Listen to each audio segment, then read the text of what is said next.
Stan.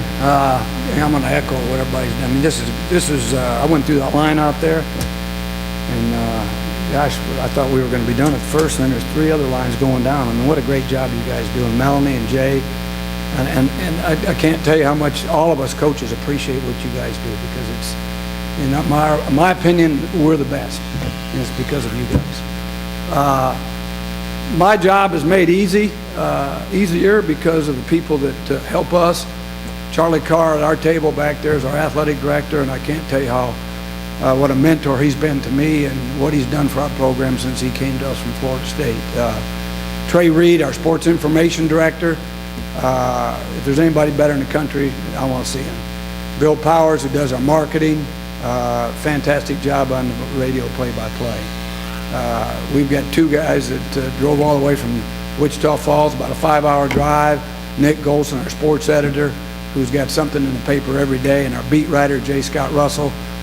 Unbelievable job, and I can't tell you how much we appreciate what you guys do for us.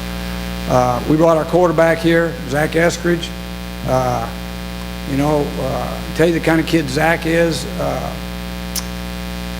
We drove down here yesterday afternoon, 5 hours in the car, and spent the night together. Not many guys, coaches or players, would entertain the thought of having a player and a coach stay in the same room. And we were nonstop talking for 5 hours. And I took him over to the coaching show yesterday, and boy, what a magnificent ambassador for Midwestern. He introduced himself to people. People thought he was a coach, and he just did a great job. And that's the kind of leader we got on our football team. And speaking of our football team, I think anybody in the South, there's 7 teams, including Incarnate Word, that could be number 1. I know that everybody's going to have a good football team coming back, and I think it's going to be a battle. I mean, I think that this is probably the strongest this league has been in my 8 years in the league.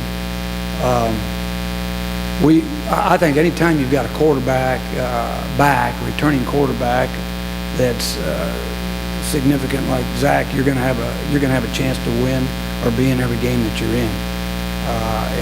And I think that's going to be the case with us again. The only problem with that is that we've got 3 starters returning on offense, and Zach being one of those. We've had to replace our entire offensive line, although I do feel good about those guys.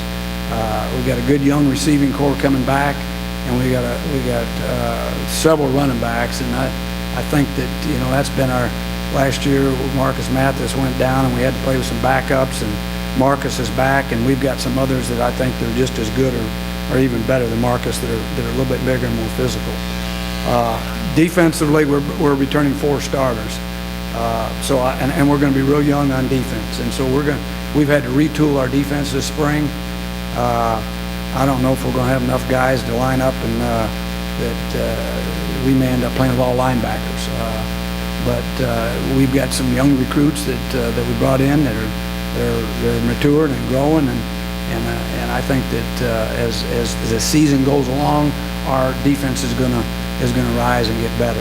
A year ago, I sat up here and said if I was you, I'd come and block the punt because we didn't have a punter. Well, the guy that we were hoping to be the punter redshirted last year, and he's got a major league leg, and he'll be back. And our place kicker, I don't know what he was in the conference, but he was 3rd team all-conference or honorable mention, is consistent, doesn't have a great deep leg, and we'll have to find a new kickoff man. We don't have a kickoff guy right now, so we've got tryouts starting 2 days for who can kick the ball out of the end zone. But we'll be competitive. We're anxious to see how these young guys develop and mature, but it's going to be a good race, and we look forward to it. Thank you.